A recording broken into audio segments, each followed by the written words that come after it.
Russian troop casualties over October may reach around 40,000. Yannick Kesselman, the deputy commander of the Estonian Military Intelligence Center, reported. Ukraine's general staff reported that Russian forces had suffered 1,630 casualties on October 25th, surpassing the previous second highest tally of 1,530, which was set on October 18th. Russia's losses are quite high, and this month seems to be one of the biggest in terms of losses for Russia, Kesselman told Estonian media EER. Russian troops continue to advance along the entire front line, made possible by constant shelling and so-called human wave infantry attacks, Kesselman added. Russian attacks are currently most concentrated around Zelene and Kurakhov in the Pokrovsk sector of Donetsk Oblast. Meanwhile, Russian tactics have shifted recently to not entering the settlements, as this requires more sophisticated preparation, according to Estonian intelligence. Therefore, they besiege settlements with indirect fire. After the settlement is surrounded, they simply destroy it. It is a very cynical and disgusting thing, Kesselman said. Russian troops have also advanced in the area of Chasiv Yar and the Lyman sector of the front line in Donetsk Oblast.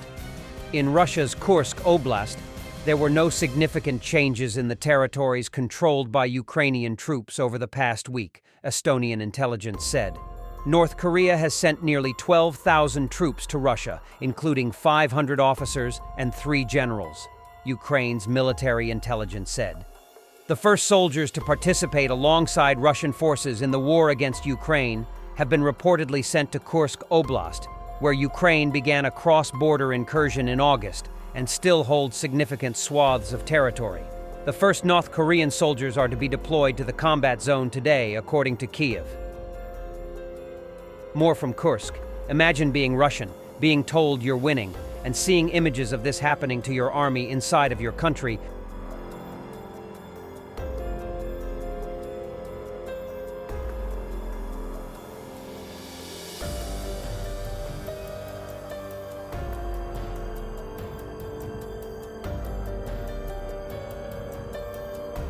Ukraine's 73rd terminated the contract of 10 Russians and sent 3 others on medical leave. Their ammo storage was also discontinued on the left bank of Kherson. Imagine what it's like to be a Russian soldier when you see a Ukrainian drone following you. You try to get into the house to hide, but then it gets worse. Thousands of kilometers from home in a foreign country in someone's house, you die to protect a dictator whose life and career now depend on this war.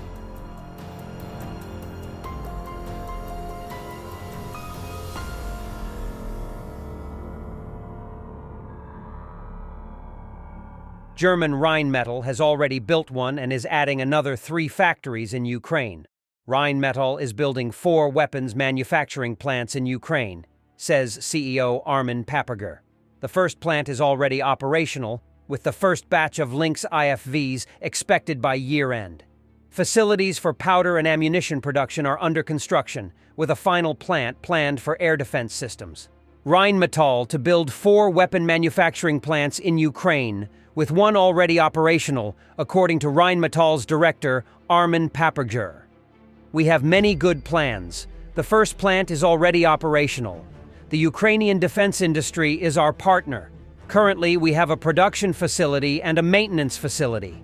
By the end of the year, we will have the first state-of-the-art Lynx infantry fighting vehicle in Ukraine. At the moment, we are servicing infantry fighting vehicles as well as main battle tanks. So, this is a very productive joint venture, he stated. Additionally, according to him, Rheinmetall is on track to build a powder factory and a munitions manufacturing plant in Ukraine. The third point is that we want to establish the production of air defense systems so that you can protect yourselves, Paperger noted. The director also provided details regarding the readiness of these 4 plants. Things are progressing. The first plant is already ready. The second is on its way, and I am now insisting on accelerating all of this because we don't have time. We can't afford to lose it, he emphasized.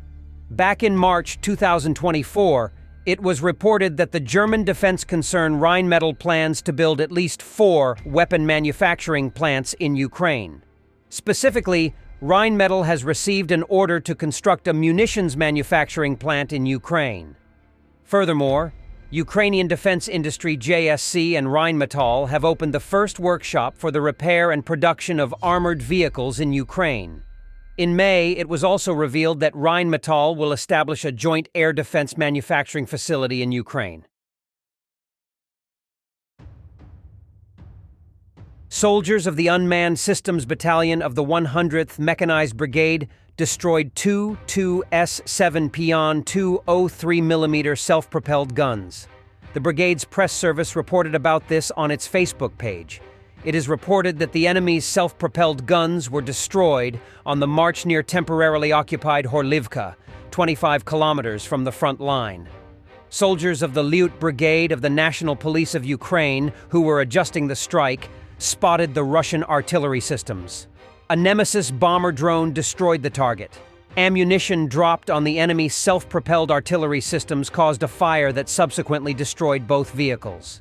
The 2 S7 Pion is a Soviet-era 203mm self-propelled gun designed to destroy especially important objects in enemy fortifications. Depending on the ammunition, the range of fire is between 13 and 47 kilometers. It can use high-explosive, active-reactive cluster and concrete-piercing shells.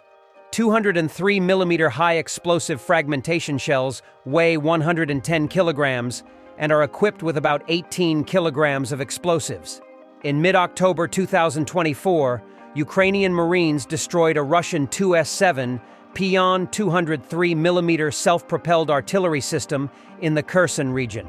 The enemy artillery system was destroyed at a combat position from which it was firing at Ukrainian defenders. Soldiers of the 140th Separate Reconnaissance Battalion detected the Russian artillery, identified it, and transmitted the coordinates for its destruction. At the beginning of October 2024, Militarny reported that the artillery of the Armed Forces of Ukraine destroyed a Russian 2S7 Pion 203mm self-propelled gun, its crew, and ammunition using cluster munitions. Soldiers of the attack UAV company Divine Punishment, Nebesna Kara, of the 54th Mechanized Brigade named after Hetman Ivan Mazepa guided the artillery at the target.